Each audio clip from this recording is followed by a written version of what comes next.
क्रांती news, आवाज सर्वसामान्यांचा। समृद्धी महामार्गावर भरधाव वाहनाने नीलगाय उडवली, वन विभागाकडून श्रद्धांजली अर्पण। वन्यजीव सुरक्षेचा प्रश्न पुन्हा ऐरणीवर।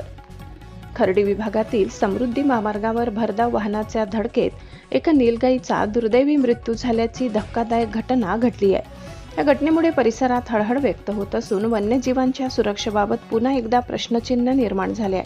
मिळालेल्या माहितीनुसार समृद्धी महामार्ग परिसरातून अनेक वेळा वन्य प्राण्यांची ये-जा सुरू असते। याच दरम्यान महामार्ग ओलांडत असताना एका भरधाव वाहनाने नीलगाईला जोरदार धडक दिली। धडक इतकी भीषण होती की नीलगाय गंभीर जखमी होऊन जागीच मृत्युमुखी पडली। घटनेनंतर काही काळ परिसरात नागरिकांमध्ये हळहळ व्यक्त करण्यात आली। घटनेची माहिती मिळताच वन विभागाचे अधिकारी व कर्मचारी घटनास्थळी दाखल झाले।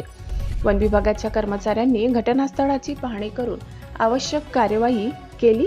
मृत नीलगाईला भावपूर्ण श्रद्धांजली अर्पण करण्यात आली। त्यानंतर खर्डी परिसरात आवश्यक प्रक्रिया पूर्ण करून नीलगाईवर अंत्यसंस्कार करण्यात आले। यावेळी वनपाल अंकुश तारमाडे साहेब,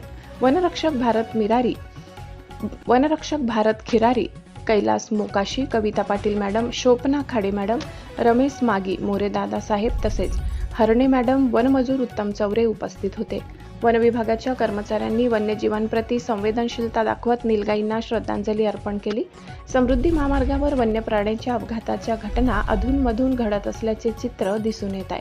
भरधाव वेग, रात्रीच्या वेळी कमी दृश्यमानता आणि महामार्ग परिसरातील वन्य प्राण्यांचा वावर यामुळे अशा घटना वाढत असल्याची चर्चा नागरिकांमध्ये होत आहे। वन्यजीवांचे संरक्षण करण्यासाठी अधिक उपाययोजना कराव्यात। महामार्ग परिसरात वन्य प्राणी सूचना फलक वाढवावेत। तसेच वाहन चालकांनी वेगमर्यादा पाळून सतर्कतेने वाहन चालवावेत अशी मागणी नागरिकांकडून होत आहे। प्रतिनिधी सगीर शेख, खर्डी। अशाच नवनवीन बातम्या पाहण्यासाठी आमच्या महाराष्ट्र क्रांती न्यूज या YouTube चॅनलला लाईक करा, सबस्क्राईब करा आणि बेल आयकॉनला प्रेस करा।